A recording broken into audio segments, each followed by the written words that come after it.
Student ছাত্রের একটু বেশি স্নেহ লাভ করে, তাই তো? এখানে শিক্ষক কি তাকে পক্ষপাতিত্ব করছেন? না, কারণ সে তার কর্মানুযায়ী সেই শিক্ষকের প্রিয় হয়ে গেছে। এই জন্য ভগবান দ্বাদশ অধ্যায় ভক্তি যুগে বলছেন। এর আগে আমরা দেখতে পাই নবম অধ্যায় তথা সপ্তম অধ্যায় তথা এর আগের যে অধ্যায়গুলো রয়েছে, সেখানে ভগবান বলছেন জগতে আমার কেউ প্রিয় নয়, অপ্রিয় নয়, সবাই আমার সমান। এরপরে দ্বাদশ অধ্যায়ে এসে ভগবান বললেন, হে অর্জুন, দেখো এই জগতের বুকে আমার প্রিয়কে, আমার প্রিয়কে তুমি একবার দেখো। এর আগে বলছেন আমার কেউ প্রিয়ও নেই, অপ্রিয়ও নেই, কিন্তু যে সকল ভক্তের এই সকল গুণাবলী থাকবে, ভগবান বলছেন তারা আমার প্রিয় হবে। সে তার কর্মানুযায়ী যোগ্যতার দ্বারা সে আমার প্রিয় ভাজন হয়ে গেছে। এখানে একটু পক্ষপাতিত্ব থাকবেই, এটা পক্ষপাতিত্বও বলা যায় না, কর্মানুযায়ী যোগ্যতার দ্বারা ভগবানের বিশেষ কৃপা আদায় করে নেওয়া। এখানে চমৎকার ভাবে ভগবান 13 নং শ্লোক থেকে দ্বাদশ অধ্যায়ে বলছেন, অদ্দেষ্টা সর্বভূতানাম মৈত্র করুণ এবচ নির্মম নিরহংকার সমদুঃখ সুখক্ষমী সন্তুষ্ট সততম যুগী যতাত্মা দৃঢ় নিশ্চয় ময়ি অর্পিত মনোবুদ্ধি যমদ্ভক্ত সমে প্রিয়। ভগবান বলছেন যিনি সমস্ত জীবের প্রতি দ্বেষ শূন্য, অর্থাৎ যে ব্যক্তি কাউকে হিংসা করে না, বন্ধু বাবাপন্ন, সকলকেই যে বন্ধু মনে করে, মমত্ব বুদ্ধি শূন্য এবং যে কৃপালু, যে নিরহংকারী, সুখে দুঃখে সমভাবাপন্ন, ক্ষমাশীল, সর্বদা সন্তুষ্ট, সর্বদা ভক্তি যুগে যুক্ত, সংযত স্বভাব, দৃঢ় সংকল্প যুক্ত এবং যার মন ও বুদ্ধি সর্বদা আমাতে সন্তুষ্ট। ভগবান বলছেন যার মন, যার বুদ্ধি সর্বদা ভগবান কৃষ্ণের প্রতি অর্পিত, তিনি আমার সবচেয়ে প্রিয় ভক্ত, তিনি আমার প্রিয়। আরো কি কি গুণাবলী থাকার কথা বলছেন? যস্মাৎ ন উদ্দিজতে লোক লোকাৎ ন উদ্দিজতে চ য হর্ষ মর্ষ ভয় উদ্বগৈ মুক্ত য স চমে প্রিয়।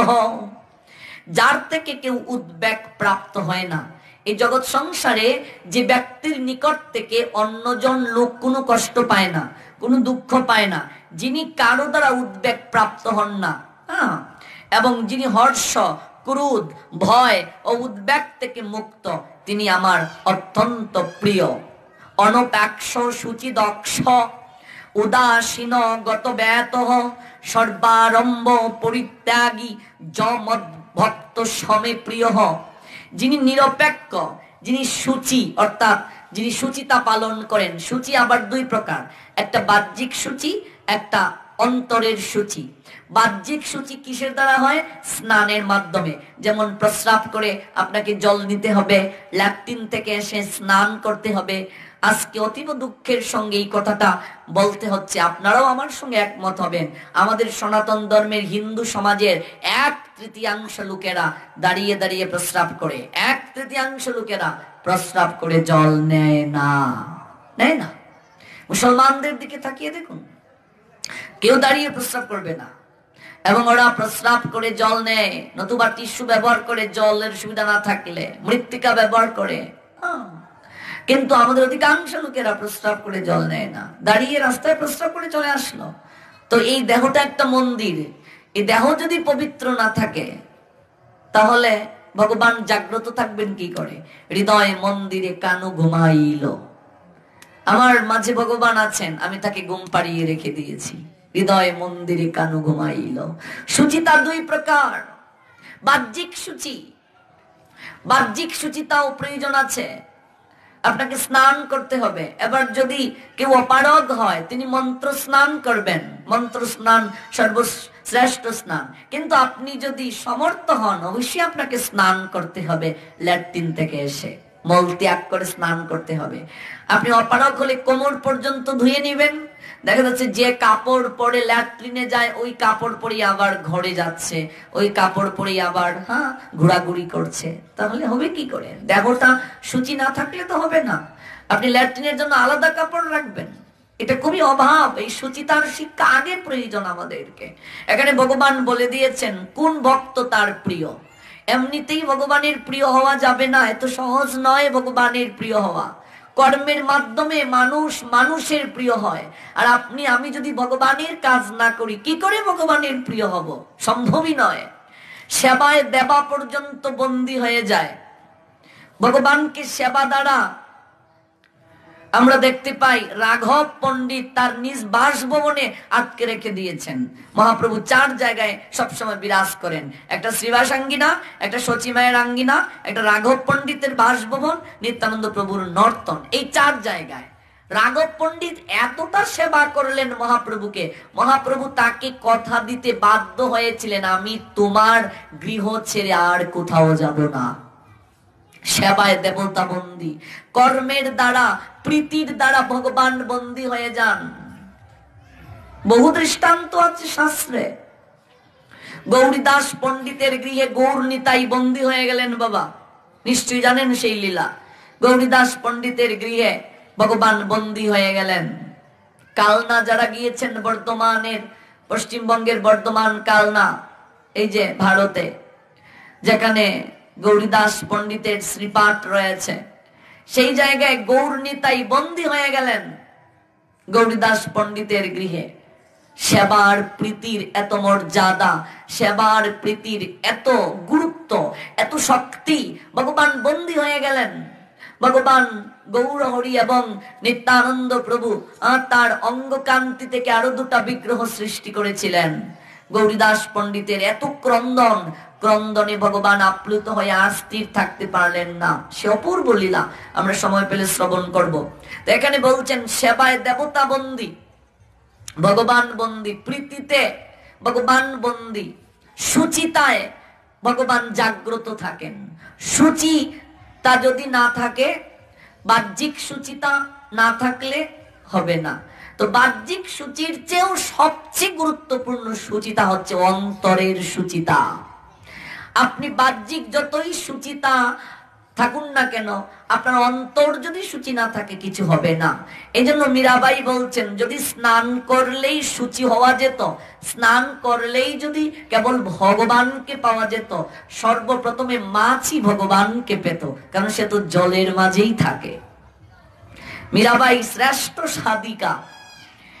তাহলে সুচিতা প্রয়োজন নেই? নিশ্চয়ই প্রয়োজন আছে। মীরাবাই বলছেন সুচিতাও প্রয়োজন আছে, কিন্তু এই কেবল সুচিতা আর কেবল স্নান এগুলোর মাধ্যমেই ভগবানকে পাওয়া যাবে না। ভগবানকে পেতে গেলে মীরাবাই বলছেন বিনা প্রেম সে নাহি মিলে নন্দলালা। নন্দের নন্দনকে পেতে গেলে তার সঙ্গে প্রেম করতে হবে, তাকে ভালোবাসার বন্ধনে আবদ্ধ করতে হবে। এই জন্য ভগবান এখানে বলছেন অনপ্যাক্ষ শুচি দক্ষ উদাসীন গত ব্যতঃ সর্বারম্ভ পরিত্যাগী যমদ ভক্ত সমে প্রিয়। যিনি নিরপেক্ষ, কারো প্রতি পক্ষপাতিত্ব করেন না, যার মাঝে সুচিতা রয়েছে, সুচি।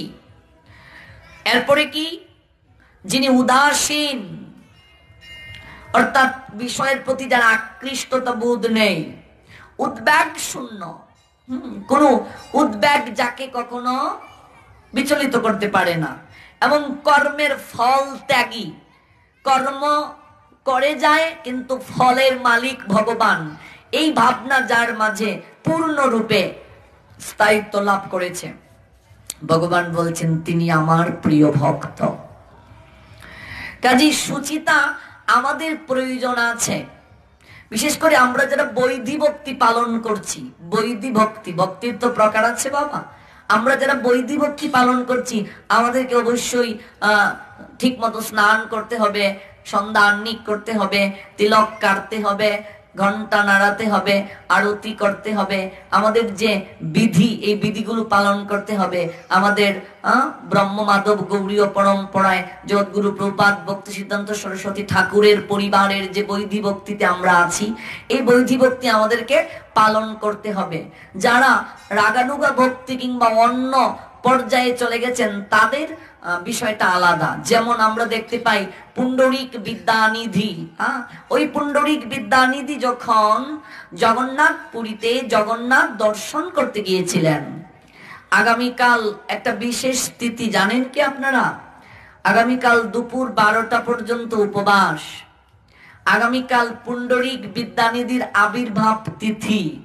যে পুণ্ডরিক বিদ্যানিধি ছিলেন রাধারানীর বাবা ব্রজলীলায় বৃষভানু রাজা, আমরা এগুলো শ্রবণ করব। এই কলিযুগে আসলেন পুণ্ডরিক বিদ্যানিধি হয়ে বৃষভানু রাজা। আগামীকাল পুণ্ডরিক বিদ্যানিধির আবির্ভাব তিথি। আগামীকাল রঘুনন্দনের আবির্ভাব তিথি। ছিল রঘুনন্দন ঠাকুর, যে রঘুনন্দন ঠাকুর স্বয়ং গোপীনাথকে লাড্ডু খাওয়াইয়েছিলেন। আমরা যে কীর্তনে রঘুনন্দনের অধিকার দেই, একজনকে রঘুনন্দন বানাই, যে দধির ভাণ্ড ভঞ্জন করে, সেই ছিল রঘুনন্দন ঠাকুরের আবির্ভাব তিথি আগামীকাল। আমরা শুনবো আগামীকাল রঘুনন্দনের কথা। আগামীকাল রঘুনাথ দাস গোস্বামী পাদের আবির্ভাব তিথি। সরগোস্বামী পাদের অন্যতম গোস্বামী রঘুনাথ দাস গোস্বামী পাদ, যার বাবা জেঠার আজ থেকে 550 বছর আগে বাৎসরিক ইনকাম ছিল 20 লক্ষ মুদ্রা। এক মুদ্রাতে তৎকালীন সময়ে 8 মণ চাল পাওয়া যেত, 3 মুদ্রায় উৎকৃষ্ট গাভী কেনা যেত। তারপরে এত এত সম্পত্তির একমাত্র উত্তরাধিকারী তিনি মহাপ্রভুর প্রেমদন লাভের জন্য সংসার ত্যাগ করেছিলেন। আগামীকাল এত গুরুত্বপূর্ণ দিন, আপনি কল্পনাও করতে পারবেন না। দেখুন আগামীকাল দিনের গুরুত্ব কি। রঘুনাথ দাস গোস্বামী পদের আবির্ভাব তিথি। এবং এই সমস্ত কলিহত জীব যার কাছে চিরঋণী, যার অনুগ্রহ না হলে আমরা গৌরকে পেতাম না, সেই জগৎ জননী বিষ্ণুপ্রিয়ার আগামীকাল আবির্ভাব তিথি, জন্মতিথি আগামীকাল। যে বিষ্ণুপ্রিয়া যদি মহাপ্রভুকে সন্ন্যাসে বাধা প্রদান করতেন, আমরা কলিহত জীব আমরা মহাপ্রভুকে পেতাম না। এই জন্য আগামীকাল বিষ্ণুপ্রিয়ার চরিত কথা শ্রবণ করব। এবং এই আগামীকালই বিশ্বনাথ চক্রবর্তী ত্রাকুরের কি তিরুভাব তিথি। যে বিশ্বনাথ চক্রবর্তী ঠাকুরের আমরা গুরু অষ্টাকম গেয়ে থাকি। সংসার দাবানল লীর লোক ত্রাণায় কারুণ্য গণাগণতম প্রাপ্তস্য কল্যাণ গুণার্ণবস্য বন্ধে গুরুশ্রী চরণারবিন্দম। এই বিশ্বনাথ চক্রবর্তী ঠাকুরের তিরুভাব তিথি। এবং আগামীকাল বসন্ত পঞ্চমী তিথি, রাধা গোবিন্দের অপ্রাকৃত উৎসব। এই আগামীকালই বাক দেবী সরস্বতী দেবীর পূজা। এই জন্য আগামীকাল সবচেয়ে গুরুত্বপূর্ণ একটা দিন। দুপুর 12টা পর্যন্ত প্রত্যেককে উপবাস থাকতে হবে, তারপরে অন্ন প্রসাদ পাওয়া যাবে দুপুর 12টার পরে। এত এত গুরুত্বপূর্ণ তিথি আগামীকাল। এক হচ্ছে পুণ্ডরিক বিদ্যানিধির আবির্ভাব তিথি, 2 হচ্ছে ছিল রঘুনন্দন ঠাকুরের আবির্ভাব তিথি, 3 হচ্ছে রঘুনাথ দাস গোস্বামী পাদের আবির্ভাব তিথি, তারপর হচ্ছে বিশ্বনাথ চক্রবর্তী ঠাকুরের তিরুভাব তিথি, জগৎ জননী বিষ্ণুপ্রিয়া দেবীর আবির্ভাব তিথি, বসন্ত পঞ্চমী তিথি এবং বাক দেবী সরস্বতী মায়ের পূজা। এই 7টা তিথি আগামীকাল সবচেয়ে গুরুত্বপূর্ণ তিথি। আগামীকাল চেষ্টা করতে হবে কোনো পাপ কার্য যেন আমরা না করি। আগামীকালের দিনটা যেন আমরা বিশেষভাবে পালন করি। এই আগামীকাল আমরা যাদের কথা বললাম তাদের মধ্যে অন্যতম একজন পুণ্ডরিক বিদ্যানিধি। যে পুণ্ডরিক বিদ্যানিধি যখন জগন্নাথ পুরী ধামে গেলেন, আমরা পুণ্ডরিক বিদ্যানিধি সম্পর্কে আজ কেবল জানবো। তারপর আগামীকাল আমরা রঘুনন্দন ঠাকুর, তারপর হচ্ছে বিষ্ণুপ্রিয়া দেবী, ওনাদের কথা আমরা আগামীকাল শুনবো। যেহেতু বিশেষ তিথি, আমরা কোন প্রসঙ্গে শুনছি যে সুচিতার প্রয়োজন আছে, কিন্তু যারা বৈধি ভক্তির উপরে চলে গিয়েছে কিংবা বিশেষ ধামে, যেমন পুরুষোত্তম ধাম, ওই পুরুষোত্তম ধামের যে বিচার বিশ্লেষণ, এগুলো সাধারণ মানুষের যে ভক্তির প্রক্রিয়া তাদের মতো নয়। যেমন সব জায়গাতেই একাদশী তিথি আছে, কিন্তু পুরুষোত্তম ধাম কিংবা পুরী ধামে একাদশী তিথি নাই। এখানে ভগবান জগন্নাথ বিশেষভাবে বিরাজ করে থাকেন। তো এই পুণ্ডরিক বিদ্যানিধি যখন জগন্নাথ ধামে গেলেন পুরুষোত্তম জগন্নাথকে দর্শন করতে, তো জগন্নাথ দর্শন করে পুণ্ডরিক বিদ্যানিধি অনেক আপ্লুত হলেন। হৃদয় মাঝে ভক্তি জাগ্রত হলো। সেই পুণ্ডরিক বিদ্যানিধি হঠাৎ তিনি অবলোকন করলেন যে অরণ ষষ্ঠী, অরণ ষষ্ঠী এটা কি? এটা জগন্নাথের একটা বিশেষ উৎসবের তিথি, অর্থাৎ সীতাগমের প্রথম ষষ্ঠীকে অরণ ষষ্ঠী বলে। সেই দিন জগন্নাথ দেবের অঙ্গে শীত বস্ত্র অর্পিত হয়। সেই শীত বস্ত্র মারুয়া বসন, অর্থাৎ জগন্নাথের যে ধামটা, এটা উড়িষ্যা পড়েছে, উড়িয়া ভাষায় এটাকে বলে মারুয়া। মারুয়া বসন দেওয়ায়, মারুয়া মানে কি? মারের মাঝে আমরা কলব বলি না সংস্কৃতায়, কলব, এটাকে এই উড়িষ্যার এরায় মারুয়া বলে। মারুয়া ওদের একটা ভাষা।